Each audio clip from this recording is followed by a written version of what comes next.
ท้องฟ้าสดใสงามวิไลเมืองลาวเบิกบานแสงส่องประสานหุ่งเมืองอาบแสงสุรีมีพักนำพาสร้างสาวดมหังมีศาสตร์ลาวได้มีวันนี้เกียรติศักดิ์ศรีมีใสสง่าวันนี้สุขสันต์เป็นวันที่ดีของเราเราทุกคนเผ่า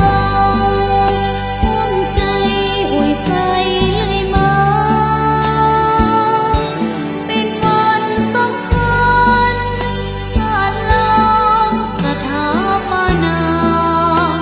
วันศาสตร์ที่2 ธันวาเอาร่วมกันมาร่วมฉลองใส่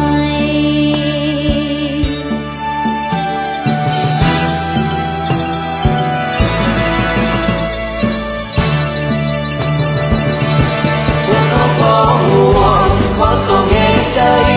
ในวันยิ่งใหญ่ของมวลหมู่สาวลาว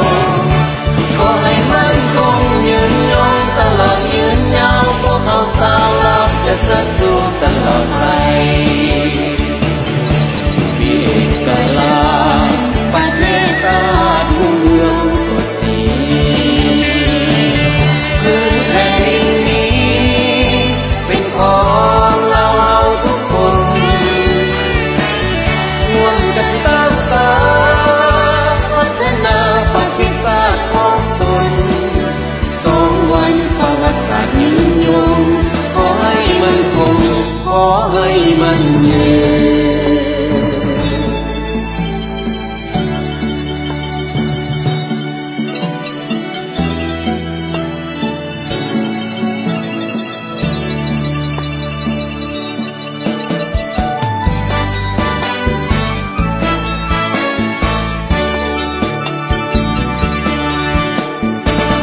วันนี้สุขสันต์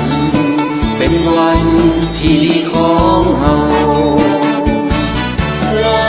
ทุกชนเผ่าร่วมใจป่วยใส่เรื่อยมาเป็นวันสำคัญ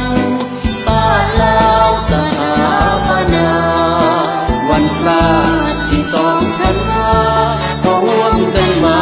ร่วมฉลองใส่